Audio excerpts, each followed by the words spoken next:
આ મેદાન ફક્ત રમત માટેનું મેદાન નથી, આ મેદાન સપનાઓનું છે. હરિયાણાનું ડાબડા એક નાનકડું ગામ, પરંતુ અહીંથી નીકળનાર ખેલાડીઓનો દરેક શોટ એક જ લક્ષ્ય માટે હોય છે કે ભારત માટે રમવું. આ ગામ આજે હોકી માટેનો નવો અડ્ડો બની ગયું છે. આ માટી એવા ખેલાડીઓ આપ્યા છે કે જેઓ દેશ માટે રમી રહ્યા છે.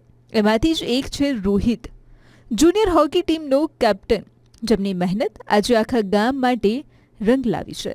एक गांव से हम वैसे तीन चार इंटरनेशनल प्लेयर हो गए. तो एट अ टाइम हम, क्योंकि जो सीनियर टीम गई थी वो मलेशिया गई थी, वहाँ पर संजय भाई थे जो कैप्टन थे, और जूनियर वर्ल्ड कप चल रहा था वहाँ पर, और उसमें मैं कैप्टन था. तो एक था ये प्राउड फीलिंग, एक गांव के भी दोनों टीमों के कैप्टन थे.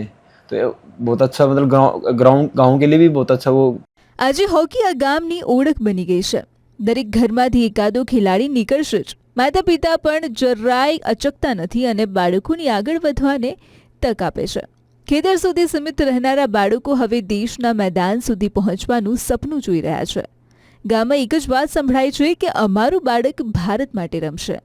मेरे को और मेरे गांव को जी बड़ा प्राउड फील हो रहा है कि हमारे सीनियर में और जूनियर में दोनों कैप्टन रहे हैं जी मेरे गांव से. एक तो मेरा भतीजा ही है जी, एक भाई लगता है.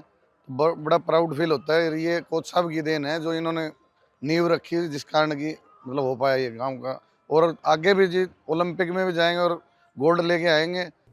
આ કહાની ફક્ત એક જ ગામની નથી, આ એ બદલાવની કહાની છે કે જ્યાં સપનાઓને રોકવામાં નથી આવતા, પરંતુ દિશા આપવામાં આવે છે.